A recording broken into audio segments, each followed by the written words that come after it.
Hey everybody, Spiritual Eva's here. So today I'm going to get right into the shadow revelation for the day. And we still have the Sun conjunct Mercury in Taurus going on. There is a couple other aspects sort of kind of wanting to bring forth some truth today. So I am going to get right into it, okay? I'm going to lay out my cards like I did yesterday, and I'm going to explain what I see, okay?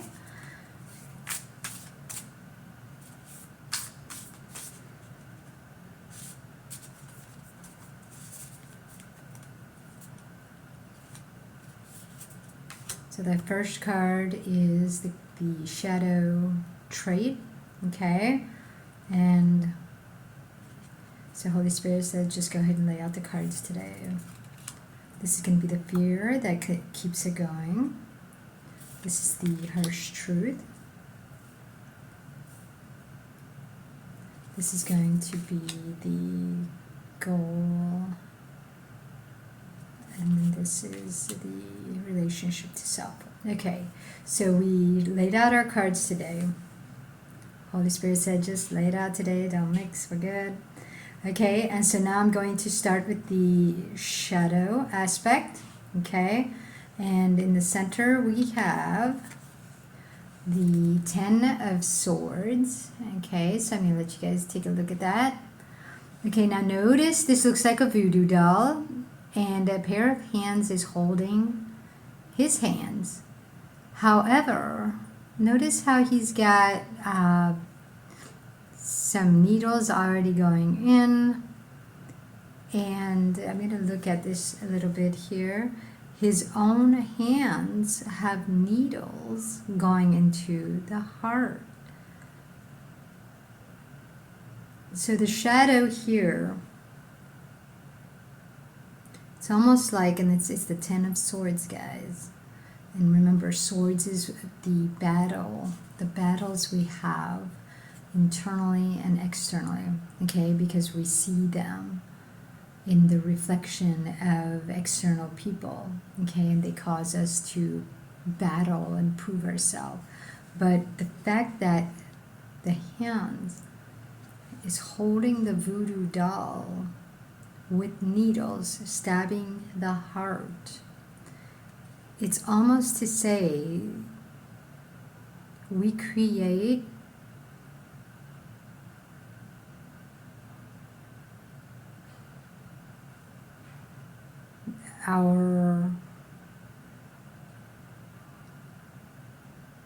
it's almost like we're stabbing our truth, and we see it as a separate entity, that it's bad. Okay, and so we're the puppeteers, and what we're doing is every time we get punished, we punish ourselves, and we say, you're bad, right? So nobody has to punish us, we punish ourselves. But you know what's interesting, guys, is a voodoo doll, when somebody makes a voodoo doll, it's because they want revenge. They want to harm someone else. But if you make a voodoo doll and you're stabbing its heart, it's like you're looking at yourself as a separate entity, and you have revenge against yourself. And it could have been because you were rejected. Okay, so I'll give you an example. This is a very tricky situation. This is why Mercury conjunct the Sun is not as easy as it looks, okay?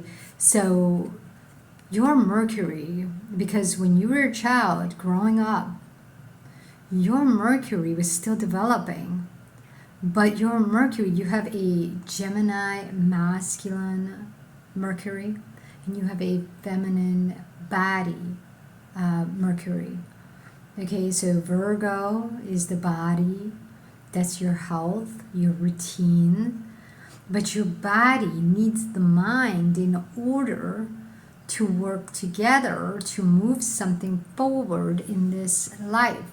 However, if when you were a child and you were told that what you want is wrong, okay? And an example of this is like when I was hungry, I remember my stomach, maybe because I was such a hyper little child, I would process food a lot quicker than an adult. I would process food a lot quicker than my brother and sister because, you know, my sister was at home and she was young, so she ate differently. But my brother was always depressed, so he really didn't want to eat, you know. But I was a very hyper child, and I remember I used to be hungry, like a lot.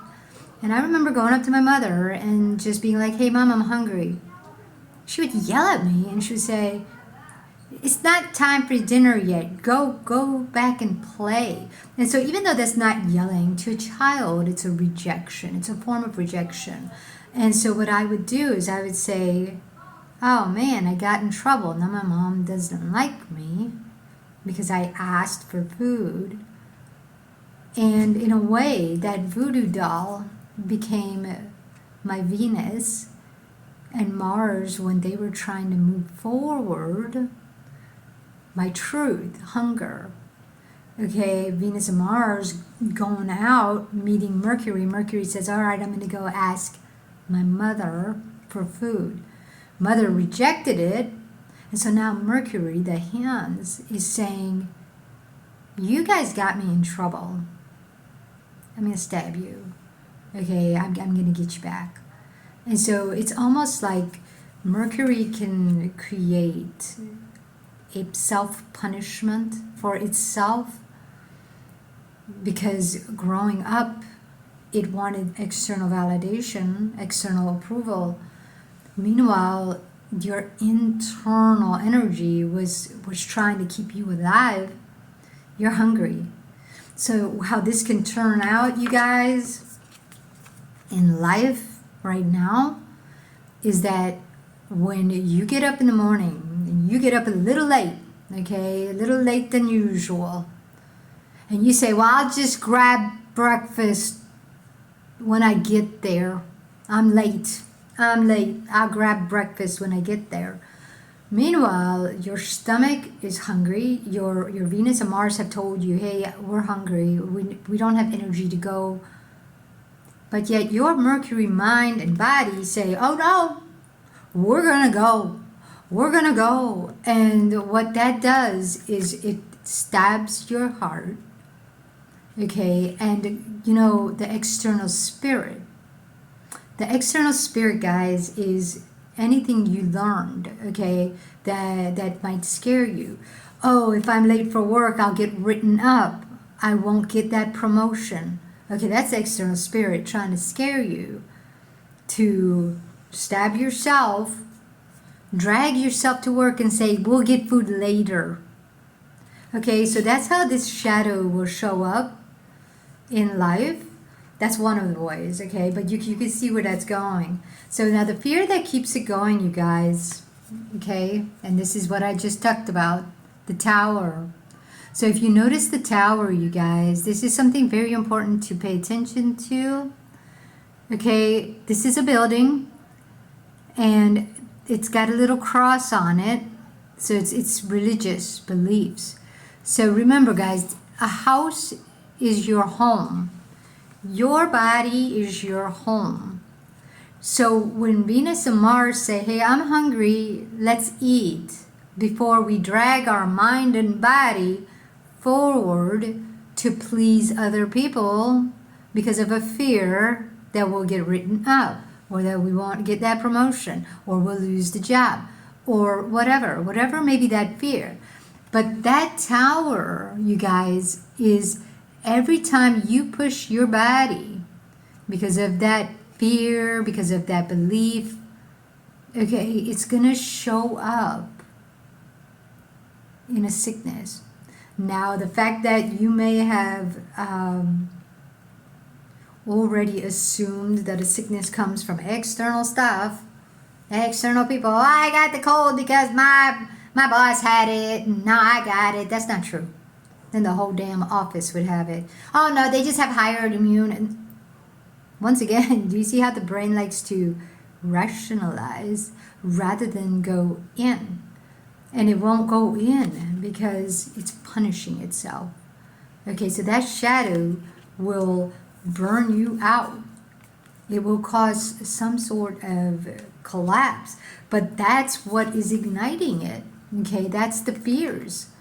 The fears that, oh, well, if I don't go to work or I'm late, my boss might fire me, right?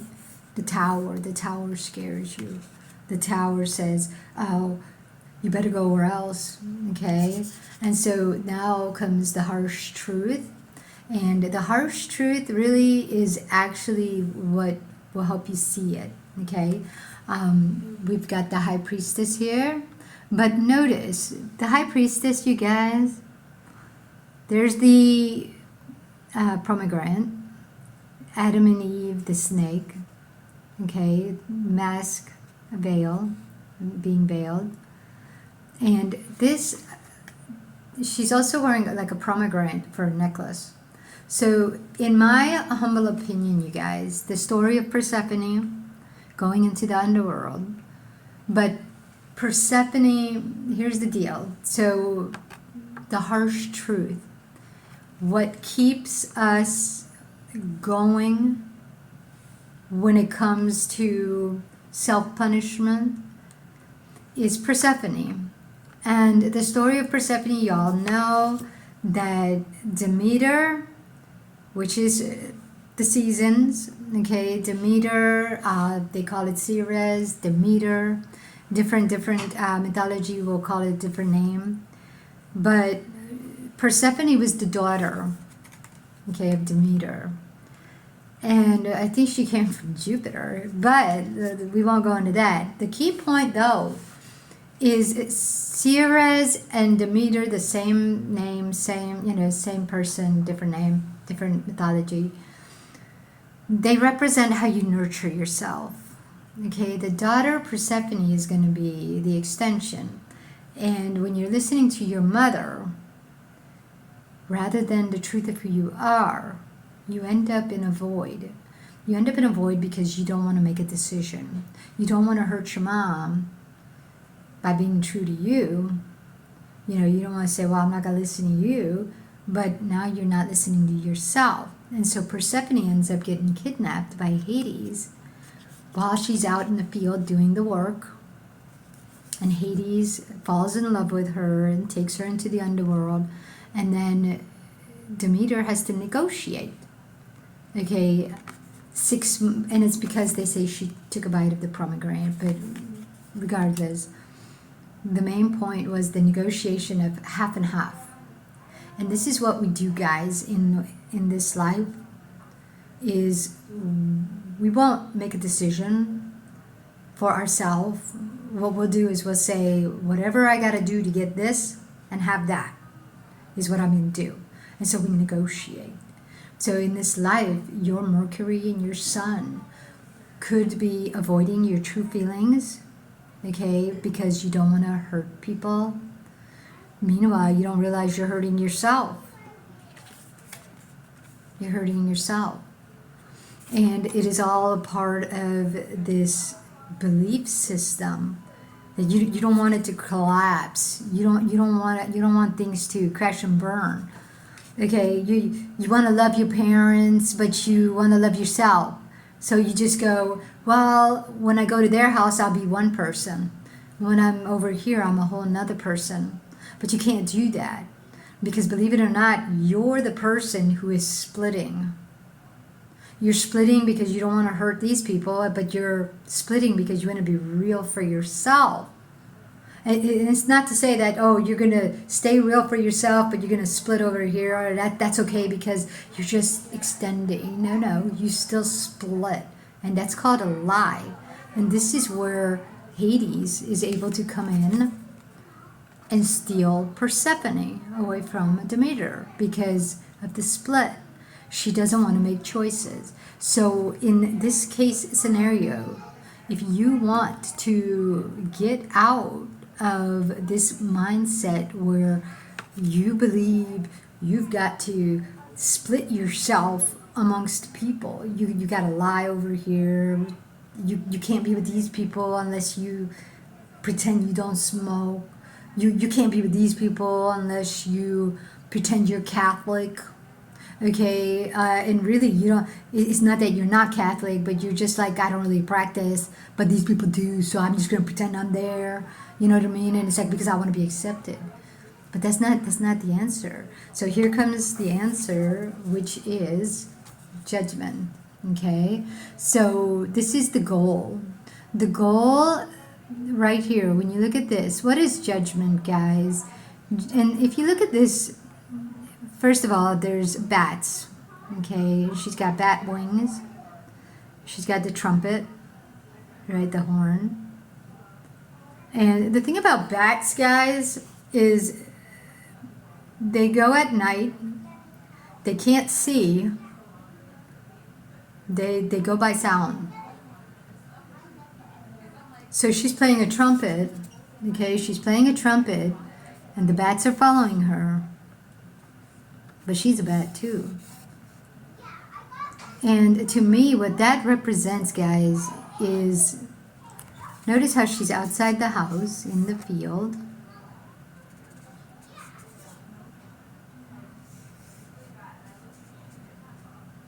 And she's calling the bats. And you know what's interesting about that is the judgment. Okay, so what scares us to be real with ourselves is what we grew up hearing. Okay, what we grew up hearing. And even though we saw that it wasn't aligning with who we are, it wasn't really creating a good life, we chose not to see that. As a bat, we chose not to see that. And we chose to only listen and call it wisdom or knowledge. And we said, they know better.